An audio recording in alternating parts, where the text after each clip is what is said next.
Hey, how's it going? My name's Nat. Let's see what's making news. Well, we all know what today is. Tuesday! And it's also Budget Day, which is very important. Here's Michelle. Well, good morning. Another budget day. Brace yourself for a whole lot of numbers, a whole lot of news reports, and a whole lot of this guy, Australia's Treasurer Jim Chalmers, whose job it is to create the budget. The budget is a plan outlining how the federal government is going to spend Australia's money on things like defence, education, health, welfare and infrastructure. But it's on a huge scale. We're talking hundreds of billions of dollars that mainly come from taxes. A lot of hard work. While the full budget won't be released until a bit later tonight, we've got some idea of what's to come. And you can expect to see in the budget a focus on cost of living help, Cost of living relief.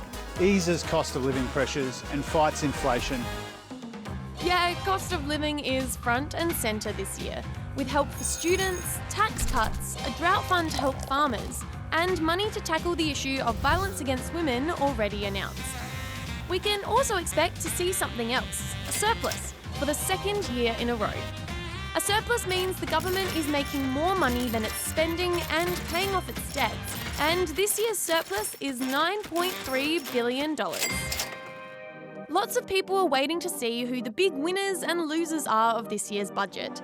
But one thing's for sure, the government will be trying to keep as many people as happy as possible, especially with an election coming up next year. People in Bunbury in Western Australia are starting to return to their homes after a tornado ripped through the area last week.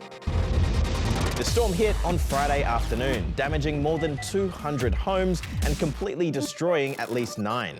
I heard this bang in the bedroom and I just sort of stood up and the whole roof has caved in. Now locals are assessing the damage and starting to clean up as much as possible before more bad weather heads their way on the weekend. Now to sport, and it's good news for Alex de Minaur at the Italian Open. Here's Cushy. Aussie Alex de Minaur has served his way through the quarterfinals of the Rome Masters after beating Canadian Felix Auger-Aliassime. It was a rocky start for the Aussie after losing the first set. Still up, what a start for the Canadian.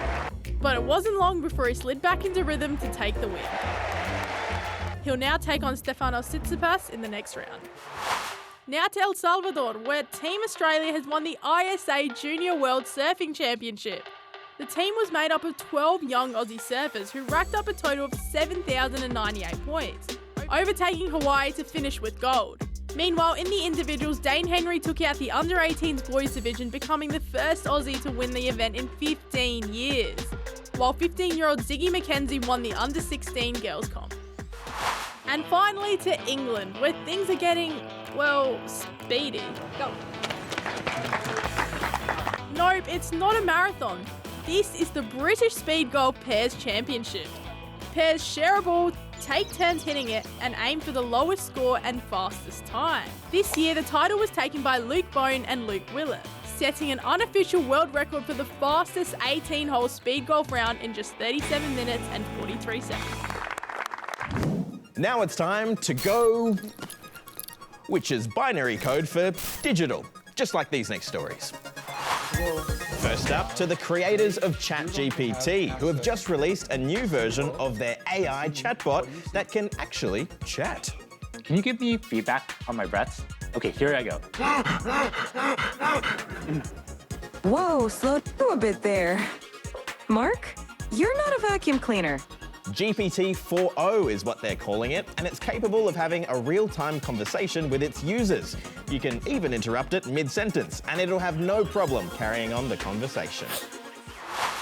Now to Apple's new ad, which has upset people online. It shows a bunch of musical instruments, cameras, and various other creative apparatus getting crushed by a hydraulic press, only to reveal an iPad.